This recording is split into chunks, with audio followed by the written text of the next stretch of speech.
did you just say Seth Nollins? Come on, man. Hey, yo, welcome to another episode of your favorite podcast, Wrestling with the Homies. You know who I am. I'm your boy Qwan, but today I am joined by that boy Cooley. Welcome to Raw is Cooley. That's a dope jacket, bro. That's a dope jacket. That's a great I can't jacket. even hold you. Great jacket, my brother. Good looking, man. And of course, I got my boy Sylvan the Don. But Sylvan, bro, the hell you got on, man? This man got on a purple suit jacket and a do-rag. What's happening? What up, G? Nah, you know what I'm saying? First of all, this is navy blue. All right, this is navy blue. Oh, no, it's looking a little Judgment Day-ish to me, man. This is navy blue. This is a deep navy blue. And I got on my Bow Wow suede do-rag. I'm representing one of my fondest eras, which is the Ruthless Aggression era. And you know what I mean? And I got on my shades just to stun a little bit. You know, $200 Belmars. You know, I'm feeling very spicy today. You feel me? Okay. Look, Yeah, I'm definitely not mad at the Bow Wow shout out because that's nostalgia right there, and we're gonna be talking about a lot of nostalgia today, baby. We're gonna be talking about a lot of nostalgia because I don't know if y'all seen that movement online right now. It's a movement called "We Done with the '90s." It's taking social media by storm, and that's my energy today. That's my energy. We done with the 90s. We done.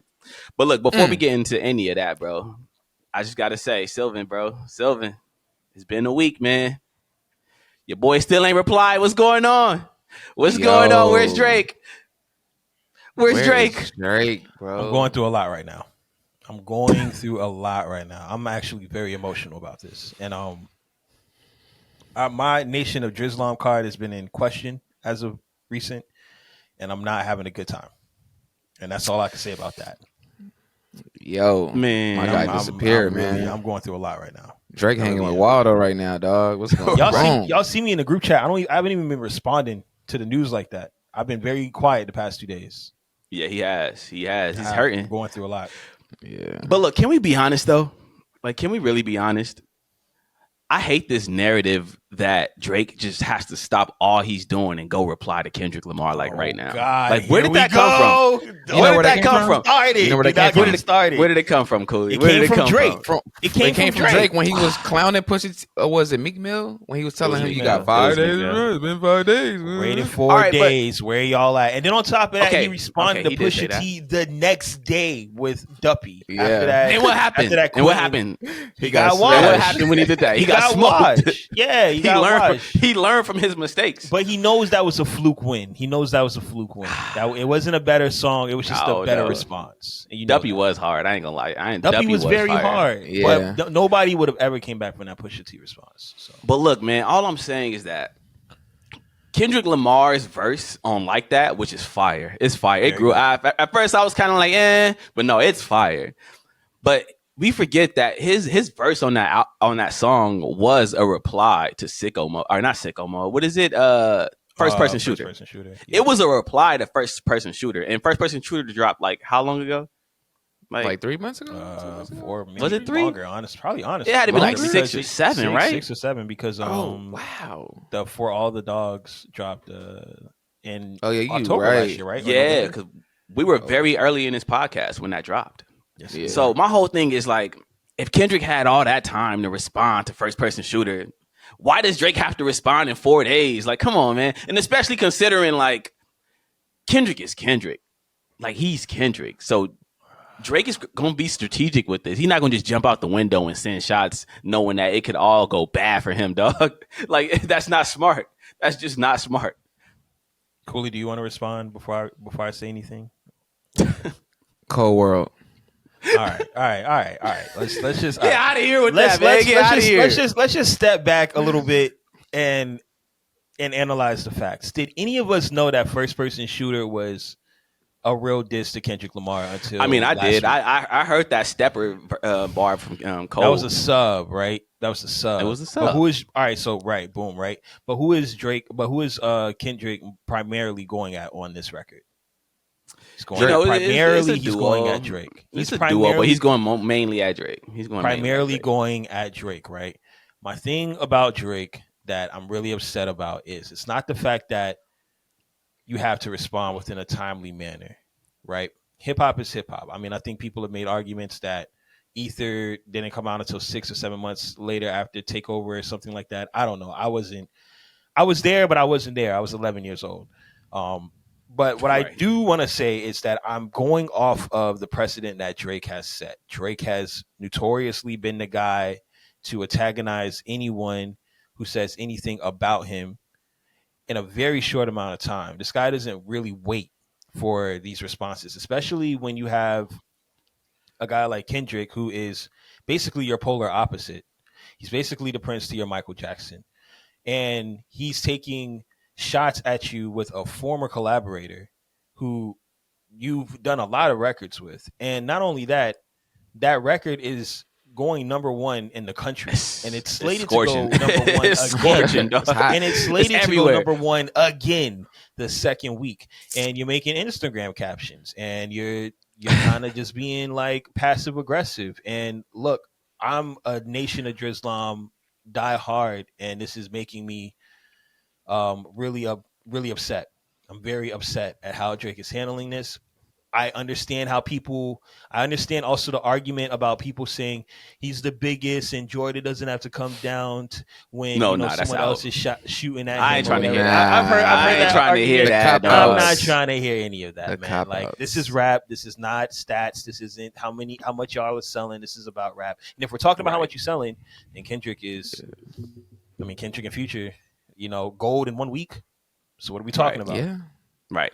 I mean, that is a song, though. It's not the album. Don't get that confused. Yeah, the song. Don't get that confused. I'm just saying the song. I mean, the song is worse to me. The fact that the song is gone gold in a week. I mean, because of course everybody's gonna go play it. It's like the 6ix9ine effect. Like something, a train is crashing, something crazy is happening. Everybody go click on it. Like the world shakes. Talking about, but when it's a record gone gold, when it's a record gone gold in a week, what's the last this happens record all the time. Let's be honest. Qwan, it happens a lot. When's the last time a rap song? When's the last time a Drake song has gone gold in a week? Bro, I don't know the stats, but I'm sure all of it. Cooley said Polo G. Yo, why does every Polo G song go like platinum, bro? Yo, shouts to Polo G. Yo, Polo G got like 70 like platinum plaques. It's crazy, bro. Right. Polo G. All I'm saying is that we just can't. This is Kendrick at the end of the day, so we got to expect, we got to expect Drake to be more strategic. He's not going to just jump out the window. He learned his lesson from Pusha T, man. Because he did that last time, and Pusha T ate that ass up. Pause. No Diddy. No Diddy. No. Yo, Diddy's going through a rough time right now, man. It's crazy over there. We were saying no Diddy all last pod, and then all that happened, and it was just like, wait. More money, more problems, man. Can we joke about this anymore? This is it's like real life now. I'm gonna still joke about it, but Damn. Sorry, I like the term "no Diddy." It rolls off my tongue. Pause. When May said it, it was hilarious, dog. I don't know if y'all saw that. Yeah, I saw. That's submitted it. Yeah, right. But don't count Drake out, man. Don't count Drake out. I feel like Drake got something up his sleeve. And the funny thing is, this song is new to everybody, but we knew it was coming. Like Damn, should I say his name on this podcast? I don't know if I can say his name because I don't know if he want this info out there, but like the group chat, we knew this song was coming like a week ahead. Like it's somebody in our chat, shout out to the homie, but he was telling us, yo, Kendrick is about to drop a nuke on Drake. We knew. We knew. Yeah, we knew. We didn't know. Music industry ties, baby.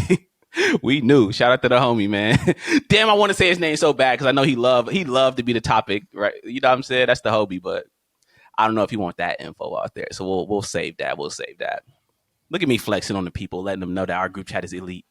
Flex. we are elite, man. Right. We've been around 10 plus. I hope. I'm praying, man. I'm praying. I'm going through it. I'm going through a rough time. I'm gonna pray for you, bro. I'm gonna pray for you. I appreciate it. I believe in you, Drake. I believe in you. Drop the record. Drop it. Just drop it and see what it does. No more Instagram busy captions, hanging with sexy reds. No more Instagram captions. Like, I'm not saying you can't create the captions. Just don't allude to what's going on. Just do other things. Like You're making it hard for me, bro. You're making it hard for me to step in public places and raise my Nation of Drizlam book. You know, It's all good. Come on, man. Drake is Drake. He'll live. Bro, He'll live. he posted a picture of Joe Budden on his story.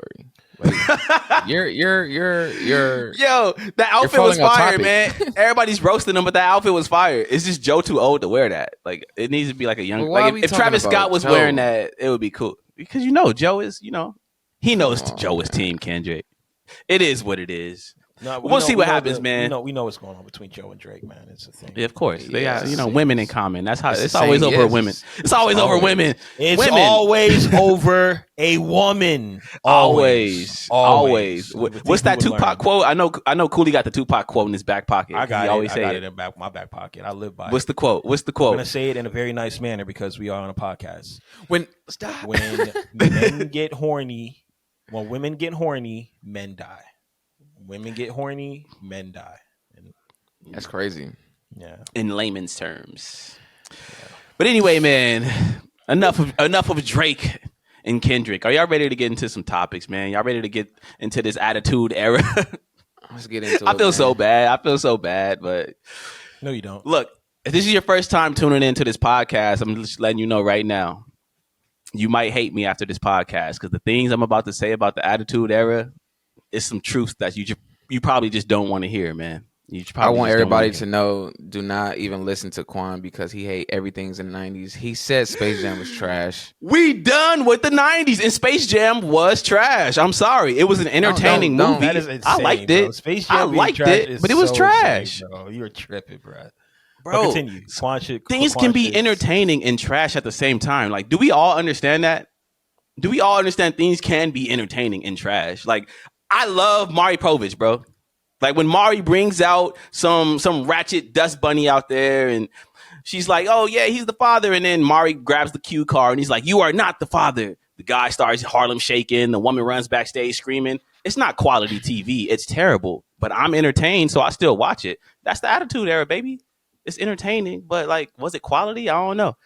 Yeah, when Maury stops and he goes, he'll raise it up. He'll be like, "You are," and he'll go, "Not." It's like, dang, bro, like, why you gotta set him up like that, dog? Right. So look, let's talk about nostalgia.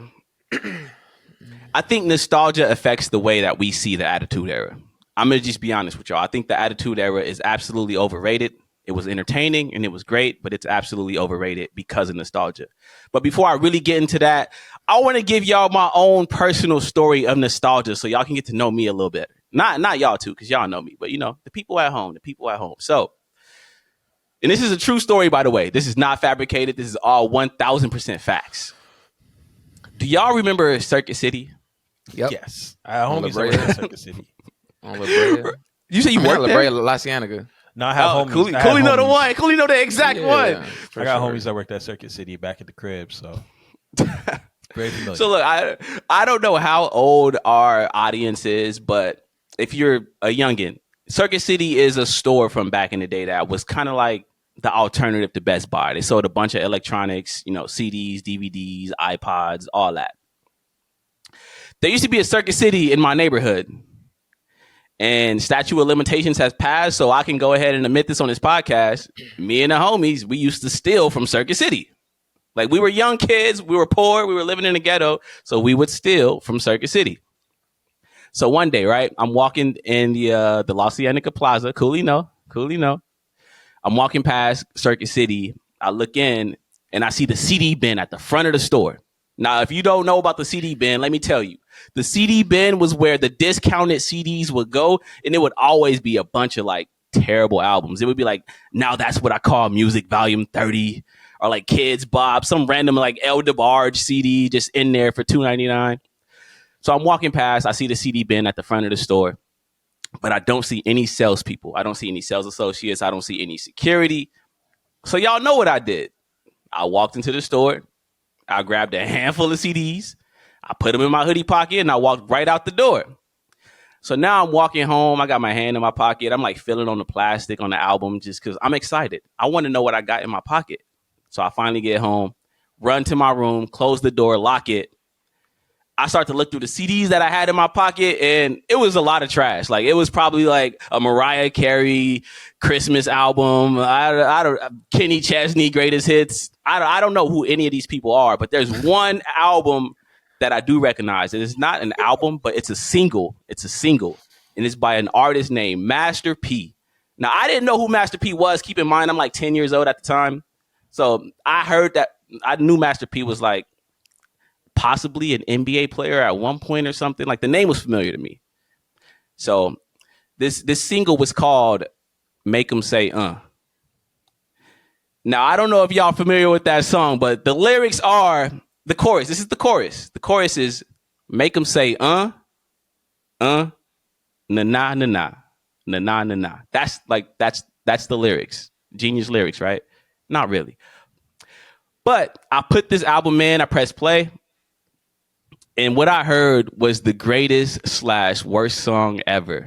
Like, the sounds, the beat, everything. It was everything to me. I played this song every single day for like an entire summer. At one point in time, this was my favorite song. Like, I swear to God, this was my favorite song. If you ask me top 5 songs in the world, at one point in time, I probably would have told you that Make 'Em Say might not have been number 1, but it was in that top 5. Now, I would always say around 2007 is when I had my great rap awakening. That's when I discovered Lupe Fiasco. I started to dig in the crates a little bit. And I discovered Jay-Z, Reasonable Doubt, Mobb Deep. And because of that, my ear for music kind of matured a little bit. What I thought was good music changed. It evolved. And because of that, a song like Master P, Make 'Em Say, it might have still been entertaining to me, but I didn't really hold that song as high as I held these new songs that I discovered. The reasons that I loved that song, Make 'Em Say, wasn't because of the quality of the song. It was an entertaining song, but the reason I really loved that song was because the experience I had with that song. The reasons I really love that song is because I remember the experience I had going into that Circuit City and finding that album and taking it home with me. The reasons I loved Make 'Em Say, is nostalgia. And I feel like that's the problem when it comes to the Attitude Era. A lot of people can't differentiate that. They don't realize that what they love about the Attitude Era is not the quality of the Attitude Era. What they love about the Attitude Era is nostalgia. And I get it, because I was right there with y'all at one point. I was on the playgrounds doing Stone Cold Stunners on the homies and the People's Elbow. Like, I watched the Attitude Era in real time with the homies. So I was there live. This is not something that I went back to watch. This is something that I experienced myself. So at one point, I would have told you the Attitude Era was the greatest era of all time. But now, as an adult, as a grown man, I'm able to look back in hindsight and realize that the Attitude Era wasn't necessarily the best quality. The reasons I love the Attitude Era is all attached to the nostalgia of it. Because I love Stone Cold Steve Austin. I love The Rock. But for every Stone Cold Steve Austin in The Rock, we forget that we had a guy like Val Venus, whose gimmick was a porn star. We had guys like The Godfather, whose gimmick was a pimp. Is that the kind of black representation you want on TV? A pimp? Here we go. Here we go. A pimp? Oh my At least God. black Here people was we on go. TV back then. Oh, relax. Calm down. For every Stone Cold Steve Austin and The Rock, we had women out there degrading themselves in bra and panties matches and mud fights. This is not quality TV. It's not. It's not quality TV. This is terrible. And I loved it. Again, I loved it because I experienced it in real time. But I'm able to, as an adult now, look back and realize that the reasons I love the Attitude Era is nostalgia. Now, look, maybe I sound crazy. I want to get y'all to weigh in on this. How much of an effect does nostalgia have on your view of the Attitude Era? And be honest, bro. Be honest. Cooley, you all right, man? Cooley's upset. Look at him. I feel Cooley's like distraught. Sylvan with this Drake response. When we talk he's about upset. the Attitude Era, man. I don't even know if I can say as much because, I'm trying to, save my breath. Yeah, we gonna get that debate going in a sec. We're gonna get it going in a sec. Yeah, man, because what are you talking? Wrestling was the hottest. Was it though? Yes, it was Prove the hottest. How was it the hottest? From How was it the 1998 hottest? to 2001, it was the hottest we've ever seen. We was having Monday Night Wars with other companies. the crowd, the signs, everything, man. The pop era in hip hop history, we had albums, we had Boo Capone on rapping. Come on, man, Boo what are we Capone talking was on a rap about? album. Capone, What are we bro. talking Capone about? was on the rap. He was Bro, on that Ruthless. wrestling, A lot of sellout events as well. everything was sold out, man. Yeah, but you know what? And imagine The- if we was doing stadiums back then. I don't think they could have done stadiums because they didn't. Hey, look, I'm watching this current era right now, and I'm seeing records being broken every week. Well, yeah, that's because of the Attitude Era, man. We grow, we progress. We're breaking we're breaking records because of the Attitude Era. Yeah, man. I mean, without the all right, Attitude look. Era, we wouldn't have the current era. If that's the case, why is people on God's internet to this day saying that, oh my God, this current era is reminding me of Attitude 2.0?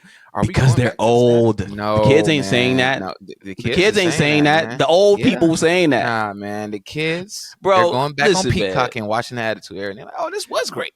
This was insane. We are at a Wow. point in time when the letters WWE are synonymous with pro wrestling. There's people out there that can't even differentiate wrestling from WWE. If they see any two people engaging in wrestling, in their mind, it's WWE.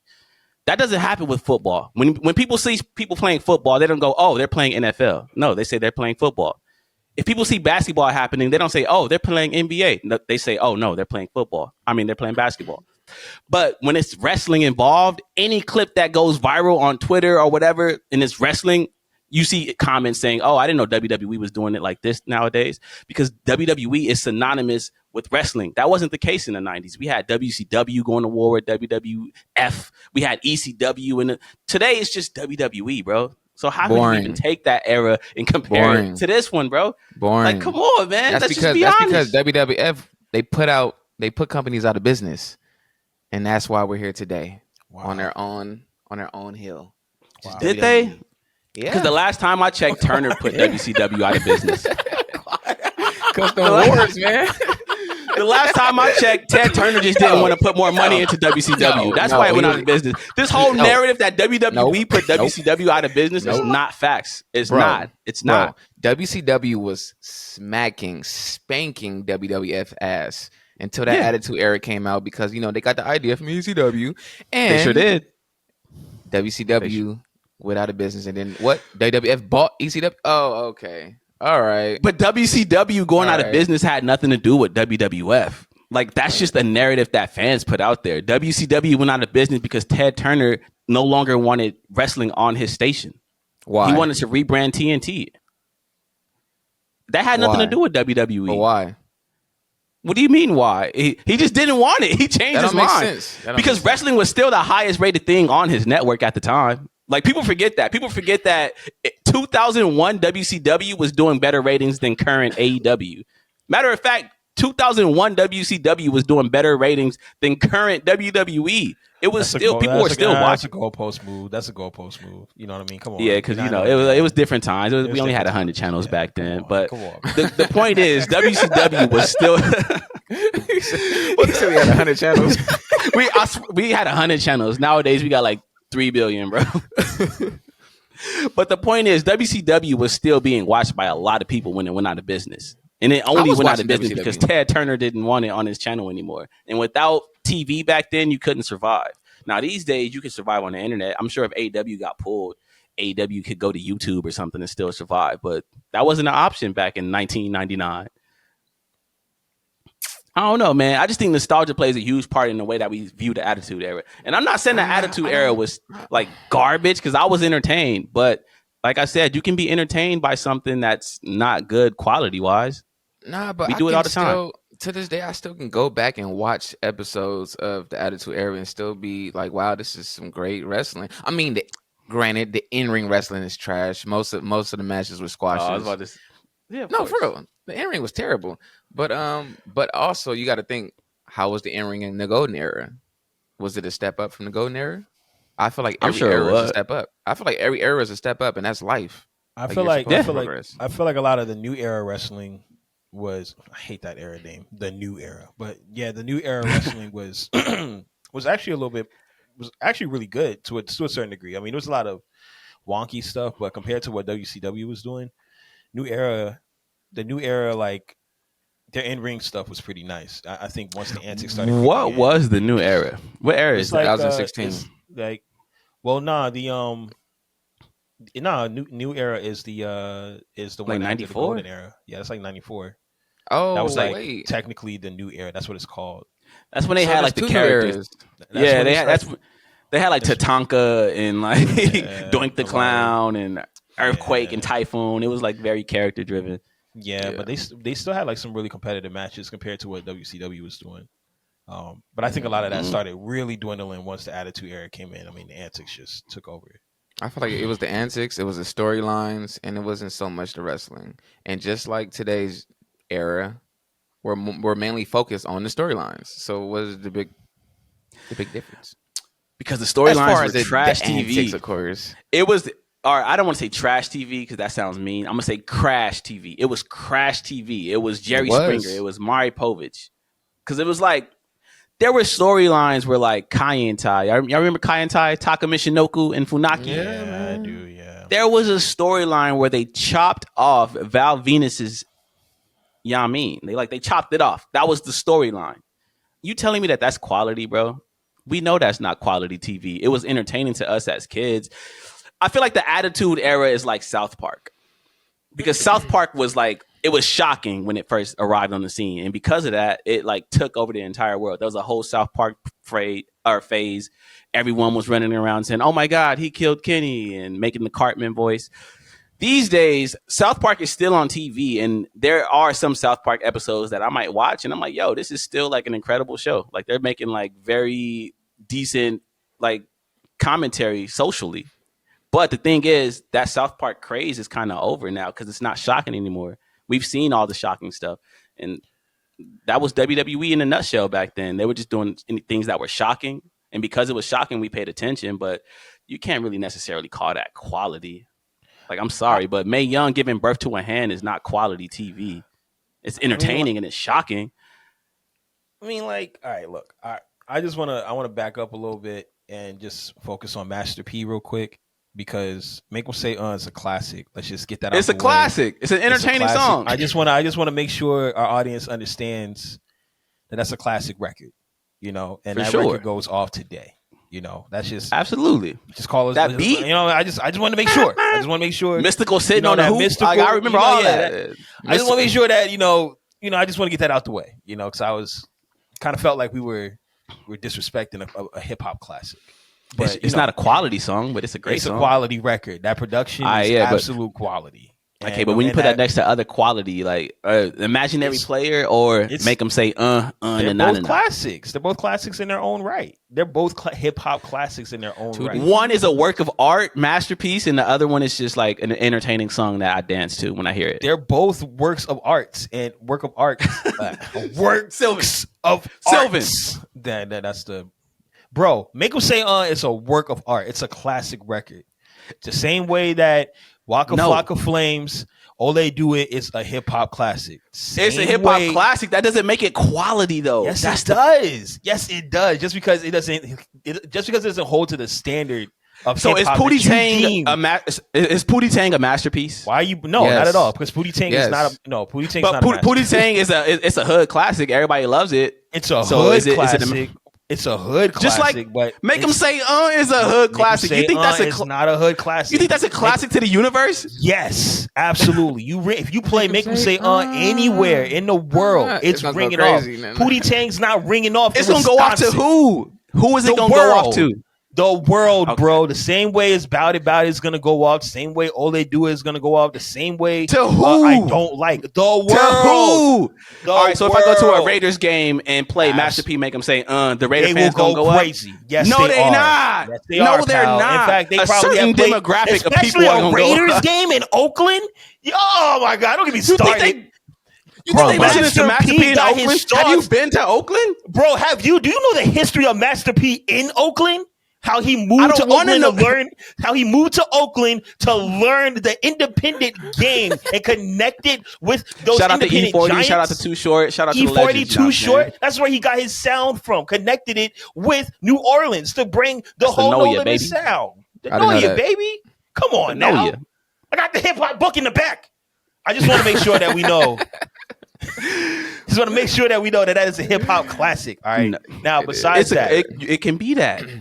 I'm just saying it's a classic and it's quality. Okay. Now, besides that, I agree with Qwan in the sense of that a lot of stuff from the Attitude Era is really bad. Like it's really, really bad. Like I'm not gonna sit here and try to like, act like it's not. Like a lot of this stuff was really terrible. But there is a reason why people hark back to that era. And the reason they hark back to it is because of the stars. The star power at that time was absolutely astronomical. And a lot of people want to see that same level of stardom come back into wrestling today. Now, I'm going to keep it a spade. We ain't got that. I'm just gonna keep it a spade. Like we ain't got that. That's not where we at right now, and it is what it is. But if I'm gonna keep a spade, like I love the Attitude Era, but there is some bad stuff in it, and there's nothing wrong with that. There's some bad stuff in everything. There's some bad stuff right now. There's some bad stuff in the Ruthless Aggression Era. There's some bad stuff in the New Era. There's some bad stuff in the Golden Era, right? But we gotta pay attention to why that era is held so much, and it's because of the stars, and it's because of the storylines, and it's because of the age we were when we experienced it. And look, yes. I'm not mad. And to go to the argument of nostalgia, right? I understand where you're coming from, Qwan, right? So nostalgia for me, and I'm just gonna bring it up, is hip hop, right? Like there's certain aspects of hip hop that I will just always believe is the best, right? Like I love 94 to 99.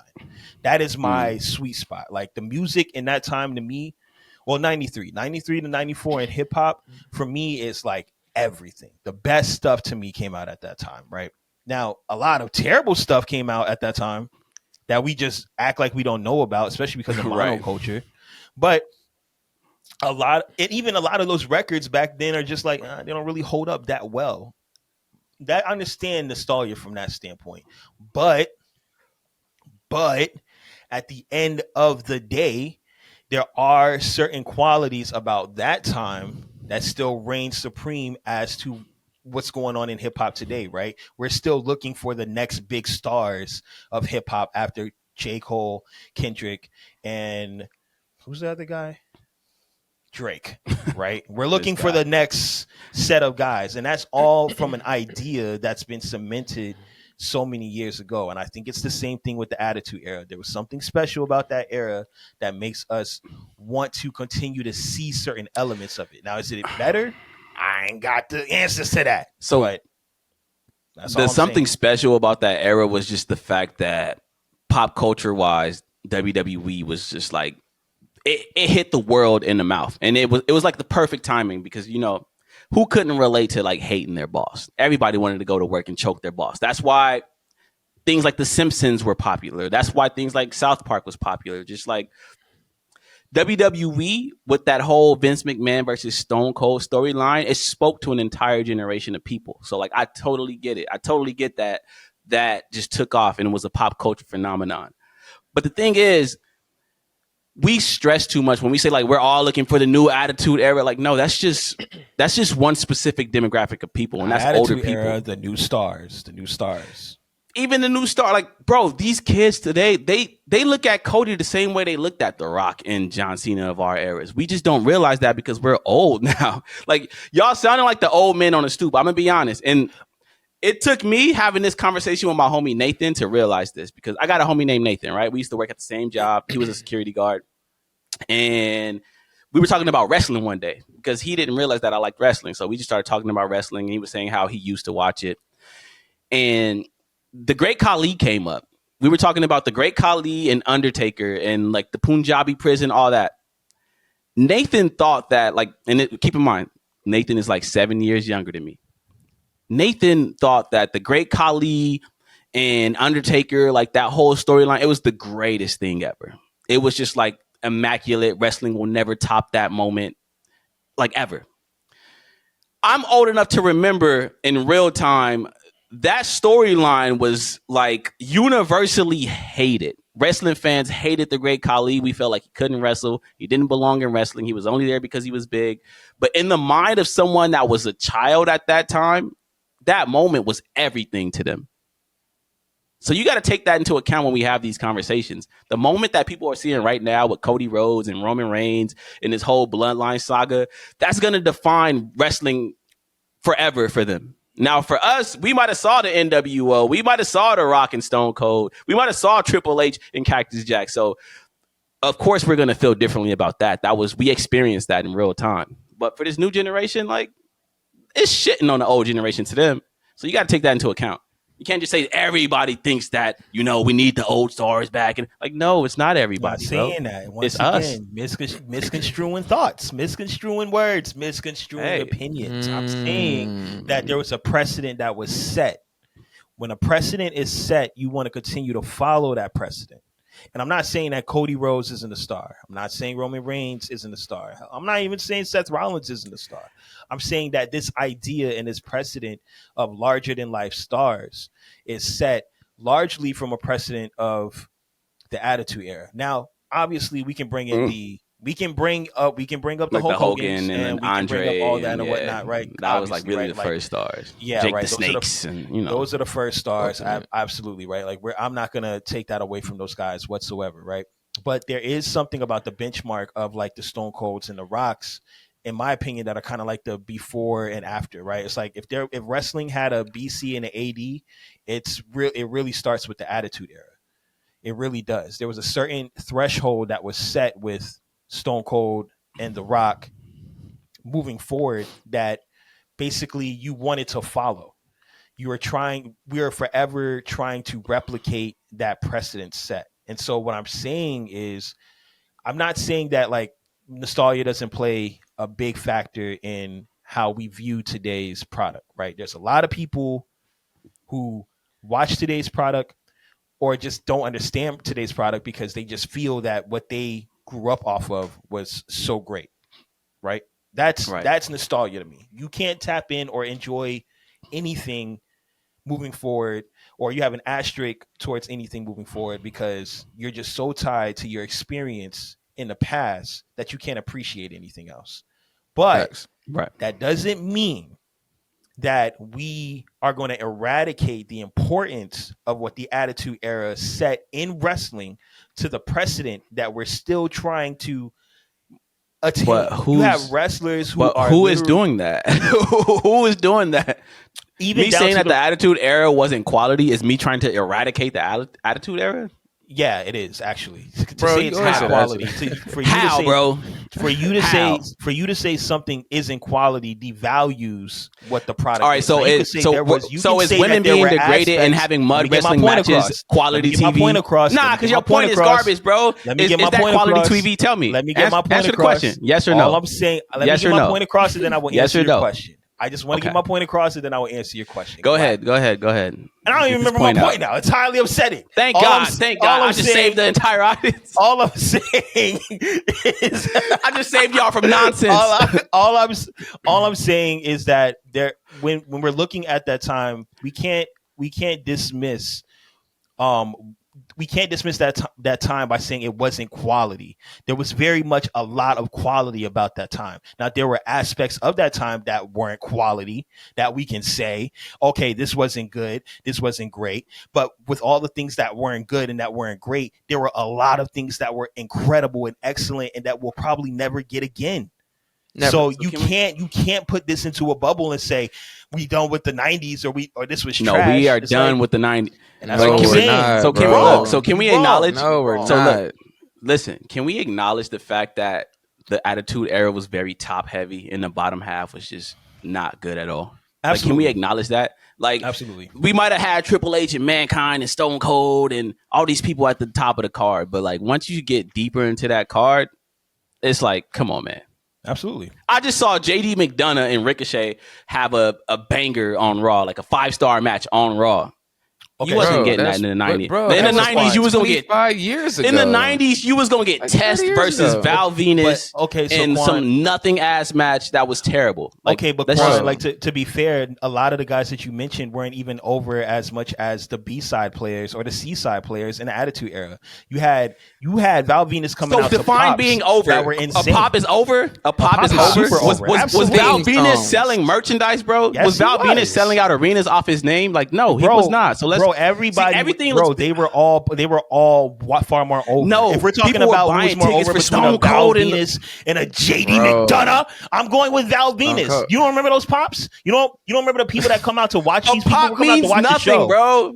Bro, I watch AEW and I watch everybody get pops on AEW. Like, a pop means nothing to me. That just means that the fan base in that audience is going to cheer what's in front of them. Moving the goalposts. Like, bro, bringing we're talking about Shark Boy Shark Boy could come out and get a pop, bro. Like, a pop don't mean nothing to me. Midian was getting pops. Y'all remember Midian? I'm responding to your argument. You're saying that. Do you remember Naked Midian? Y'all remember Naked Midian, right? His gimmick was that he was naked and wore a fanny pack over his Yami. That was his gimmick. He was coming out to pops. What does that mean? That's what I'm saying, though. It's like, what does that mean? That's what I'm saying, though. It's like you're saying the bottom half of the Attitude Era was terrible and there was nothing going on, and at least the quality of what's going on right now in the other half. You remember Gilbert, right? Let me get my point across. You remember Gilbert? Let him talk. My point across. You're saying that the era of today's time has more quality on the bottom half, and I'm saying, okay, I understand. Across the board. Understand where you're coming from. I'm just saying that at the end of the day, you cannot discredit one era as saying it wasn't quality. Every era has aspects of it that isn't quality, including today's era. Today's era, not everybody is able to break through. In a lot of ways, the quality is great, but the star power isn't that great. You have 4 or 5 people that are potentially stars. The rest of these guys are struggling to figure out what they're going to do. And that's facts. That's big facts. Okay. So what do we say on that roster? Even though we're about to break attendance records in like, and why is that though? But why is that? Why is that? Because a guy from the Attitude Era came back. No, because those tickets were sold before The Rock. Okay, bro, we've been breaking tickets before The Rock. Like, what are you talking about? All year we've been breaking records. Do y'all not watch the media scrums when Triple H is on stage? So before then, right? Am I the only one who watches those? All right, so you're right? Not saying that you're not right, but what is that predicated off of? That's predicated off of history. We're talking about the history of WWE as a company. This is a built-in nostalgic company. People come to these events off the basis of loving wrestling, things that they've watched their entire career. So what are you saying? Like, what is your real argument? My real argument is that the Attitude Era wasn't quality. It was entertaining, and I loved it, and I go back and watch it all the time. But you know what I see? I see a lot of greatness and I see a lot of garbage, and it is what it is. I mean, if y'all enjoy DX coming to the ring wearing blackface and making fun of black people, then that's cool. Have at it. But that was not for me. I'm sorry, but taking all the terrible moments and you're trying to put it because above we act all like the great these moments. terrible moments don't exist, and that's the problem. When it comes to the Attitude Era, we view this with rose-colored lenses. We don't acknowledge all the filth that we had to sit through.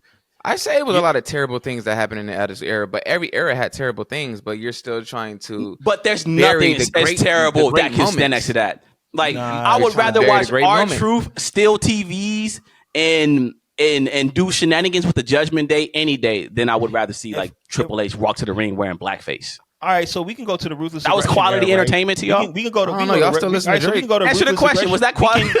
I'm just saying, bro. That's not. It's not quality. But we can go to the Ruthless Aggression era, right? Ruthless Aggression era has way worse content, way worse things going on. Hiding Rice had Buck Cole in the back, like the Attitude Era. Then the Attitude Era. Remember that? It's way worse things that were going on. And then we can go to the PG era, which is arguably one of the worst eras in wrestling history. Yeah, that's terrible. But there were still things about it that had quality. The matches were somewhat better than what was going on in the Attitude Era. Like the ring was getting a little bit better. I'm just saying you can't generalize. You can't generalize an era based off of quality. What's happening is you're generalizing my comments because you're not acknowledging that I am acknowledging that there was quality in the Attitude Era. I would never say there wasn't. Like, bro, the Attitude Era birthed some of the biggest stars that still hold the test of time. Like, literally, The Rock is the biggest star in the universe outside of wrestling. But without wrestling, that was never possible. So, like, I acknowledge all that. All I'm saying is that when we look back at the Attitude Era, for some reason, we just dismiss all the filth that we had to sit through and just hyper focus on the good. And I get why, because, I mean, I do the same thing, man. Like, The Massacre, 50 Cent, that was one of my favorite albums growing up. it hurts me to go back and be like, you know what? Maybe Gatman and Robin wasn't that hot. Maybe I'm Supposed to Die Tonight wasn't that hot. I liked it at the time, and it was entertaining to me at the time. It is kind of crazy. It's kind of crazy. It is kind of crazy. You know what song kind of sucks? That song sucks. Wow. Yeah. But I used to like that song. That's the thing. That song was hot to me in 2006 or whatever year that was. Wait, what year was that? Time for Eminem. It's like 2004. That's 2005? When I was like, all right, I'm good. I'm kind of right. But I'm not gonna say, yo, 50 Cent is trash. Like, I don't like 50 Cent. 50 Cent is still 50. Like, I love 50. But you know, a lot of those older records, when I look back at them, it's like, yo, did I really like this, or was it just a sign of the times? Did I like it at the time? And now that I'm mature as a listener, I'm able to go back and say, maybe this wasn't the greatest, but I still appreciate what it did for me at the time. That's all I'm saying. Like, I'm not saying the Attitude Era was just complete garbage and nothing great happened, and it was just we need to delete it from the history. You ain't said nothing great about it. That's how you started. That's how you started it. I'm just saying. That's how you started it. Because we on the podcast, bro, and we done with the 90s, so we gotta entertain the people at home. We gotta entertain the people now, man. Quan is done with everything in the 90s except for Booker T. Call you Booker T, dog. He called me Booker T. He said I'm trolling for the clicks. I'm clickbaiting y'all. No, but I love the Attitude Era. Like, I'm never gonna say I didn't love the Attitude Era. All I'm saying is that, you know, we gotta look at the whole thing. We can't just focus on what we liked about it and put down every other era because we liked those specific things about the Attitude Era. It's like, no, if we really gonna go back and revisit the Attitude Era, let's talk about all of the Attitude Era. Don't forget about the blackface. Don't forget about the brawn pennies and the mud matches and the porn star gimmicks and the naked gimmicks. Don't forget about all the bro. I saw Super Crazy coming out on a lawnmower. Like, that's not entertaining to me. That's offensive. That's not quality TV. So it's like, we can't forget about all this stuff when we look back at the Attitude Era. It wasn't all just Stone Cold Steve Austin winning titles and Kane making fire come from the turnbuckles. It was a lot of bullshit back then too. So I looked at the whole Attitude Era just now. Yeah, it's the best era still to me. That's insane. I feel you. And the crazy thing is, Sylvan is on my side. Like, me and Sylvan are arguing, but Sylvan absolutely believes that the current generation is killing the Attitude Era. And me and Cooley are gonna have that conversation a little bit later. But yeah, man, I'm just saying, man. Hindsight 2020, bro. Oh, snap. Hindsight is 2020. When you look back at a lot of things that you grew up on and that you hold high, you start to realize, like, yo, maybe this ain't what I thought it was. Yeah, Teletubbies is trash. That's crazy. Right. Teletubbies is random. I don't know. Nah, but like, in all seriousness, I look at a movie like Big Mama's House. Like, I used to love Big Mama's House, dog. Big Mama's House was fire. It was hilarious to me. But as an adult, I watched Big Mama's House and I'm like, what is this buffoonery, bro? Like, why did they make this movie? That's just me maturing as, you know, a consumer and realizing that, you know, this might not be quality like I thought. This is actually kind of dumb. I mean, I went back and watched like some Power Rangers. I'm like, damn, the effects was terrible. It was awful. Yeah, Power Rangers is awful. Horrible. I still watch it. I still watch it. It's like still classic. It's like having a bad acid trip. You're just watching the same thing over and over with like slightly different things. You're just like, yo, what is happening? But I still love it. I got the helmet. Paid for it. I love Power Rangers. Yeah, man. It's also the opposite effect, right? So like, there's certain things that you can be like, I didn't really appreciate this as a child, and then you grow up and you're like, oh wow, this is actually really incredible. Like, I wish I appreciated crunk music in my teens, and I started really getting into like heavy hip hop stuff. And I was a big, this is trash. Lil Jon's trash. This is trash. Lil Wayne's trash. Oh, this is trash. And then I started growing up. Bro, yeah, I was a purist. Lil Wayne in that. I was a purist. I was a purist. I was a real purist. Like, I was listening to Lupe and I was listening to Little Brother, and I started discovering Pharoah Monch. Shout out to the Justice League, man.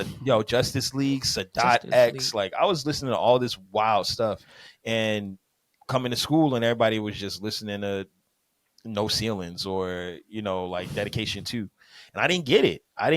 And then I grew up and I realized, wow, I was missing out on some of the best music in my life. And hindsight's 2020. So it can go both ways. Yeah, that's facts. I had that same revelation about Yeezy or Yeezus. Because when I first heard Yeezus, when I first pressed play and I heard that weird ass Daft Punk beat and he started screaming on sight, I'm just like, yo, what is this? Like, this is terrible. This is the worst Kanye album. Like, I'm never gonna listen to this again. But now when I go back and listen to that album, I'm like, yo, wait, this album actually like was instrumental in like changing the sound of music. Like without that album, do we see a Travis Scott, or do we see like, you know, Death Grips and all these type of like artists? Probably not. So yeah, like sometimes you go back and you realize that things were better than you thought, and sometimes you go back and realize things are a lot worse than you remember. I recently went back and listened to Blueprint 3, and I just realized that's probably like the greatest album of all time. The Blueprint 3? Are you trolling? Why are you trolling? Oh, I was about to say, Cooley, stop, man. The Blueprint 3? Album sucks. Hey, Blueprint 3 has some heat on it, though. I'm not going to lie. Some of those songs were fire. Those songs Come on. Already Home was dope. Thank You was dope. And what we talking about? The rest of that album is... I like The Star Is Born, but you know, that's just the J. Cole in me. J. Cole's verse. That was the first Cole verse. That's crazy. Yeah, that was the first Cole verse I ever heard. It was kind of like, you know, when Lupe was on Touch the Sky. Oh, where you didn't hear the warm up before then? Nah, I don't think so. I heard the warm up before that, and I was like, I do not want to hear this song. Yeah, but you was already in the music industry by then. You was like moving with what's his name? I wasn't really in it though. Like I was. Wait, I was just on moving and shaking a little bit. I was like, What year did Blueprint? He was on Two Dope Boys. I remember on Two Dope Boys. I'm scrolling. I see Quest. I'm like, who is this? Shout out to Shaking Mecca, bro. I was on Two Dope Boys. I was listening to all that stuff before. Yeah, it's real. What'd you say, Cooley? No, I was saying like, what year did that come out? Blueprint 3? 2009. 2009? Damn. 2009. Yeah, so that means the first thing I ever heard of J. Cole was Simba. When he's walking through the alley. Is that Simba? Yeah. It was he walking through the alley and he rapping? Or what's that? Straight out the ghetto, I made it like a villain, I'm hated. I thought it was Who Dat. But I guess he got he did one before Who Dat with the same kind of the Simba joint. Yeah, the same because that was damn BB Gun. BB Gun was directing them. Yeah, that was the first Cole song I ever heard. I was like, whoa, this dude. Man, the first song I ever heard from Cole was Welcome off the warm up. I used to hate on Cole because he was the first rapper signed to Jay-Z's new label, Rock Nation. That's the reason I liked him. I was a Jay-Z boy. Shout out my brother June, man. But I was wrong. Was Juna J. Cole? Bro, he June can be an A&R, bro. He discovers so many artists before they even blow up, and he put me on Cole. You know who else can be an A&R? Yeah, straight up. I'm just saying, bro. I got that ear, bro. Fun fact for the people at home who listen to this podcast. First off, thank you for listening. We truly appreciate you. And if you hate me because of my attitude, era, opinions, it's going to get worse in the podcast, bro. We got a whole debate coming up. It's going to get worse. Ooh. So you're going to hate me even more. But before, in case y'all didn't know, Sylvan is an artist. We've established that. Sylvan is a rapper and a very good one at that. Now, before Sylvan was a good friend of mine, he was a guy that I sent to the chat and said, hey, y'all should listen to this. I discovered Sylvan on Two Dope Boys. It was a song and it was incredible. I sent it to the group chat and I'm like, yo, y'all should check this out. Who would have known 10 years later we would have a podcast about wrestling together? The world is insane, man. The world is insane. Qwan also discovered Ice Spice in the chat. Whoa. Like, for real. I remember where I was at. I was eating dinner. I was having steak and Brussels sprouts, and I was looking at my phone, and Qwan dropped this random video with this girl in short shorts with a fat ass and some wild red hair and looking like a carrot top, looking like snow or carrot top. And I was like, yo, what is this? And Quan was like, yo, she's gonna be a star.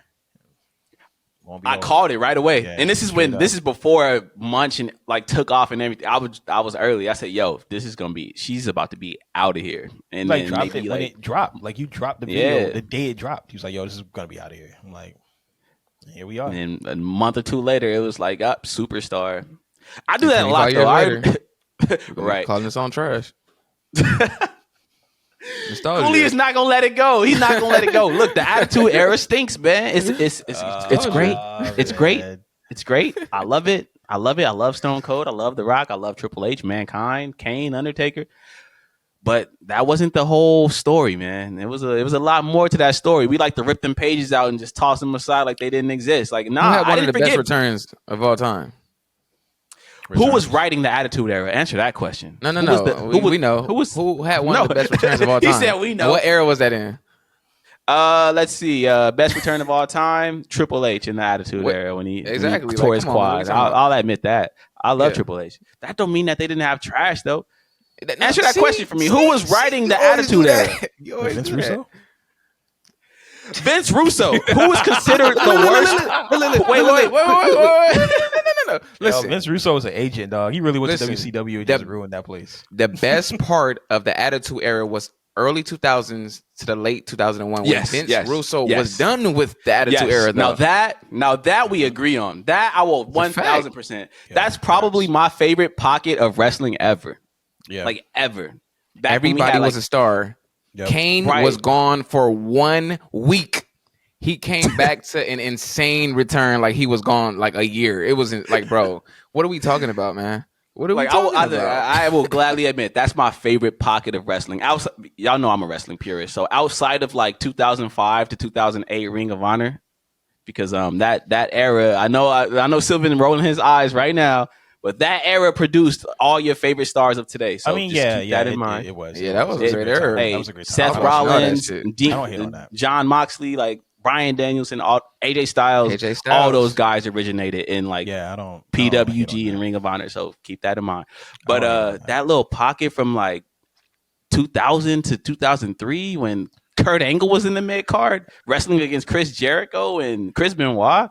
Like, that was a time. William Regal was, like, European champion. Like, I will give y'all that. That was a beautiful time for wrestling. Except for the Invasion era. Invasion Angle.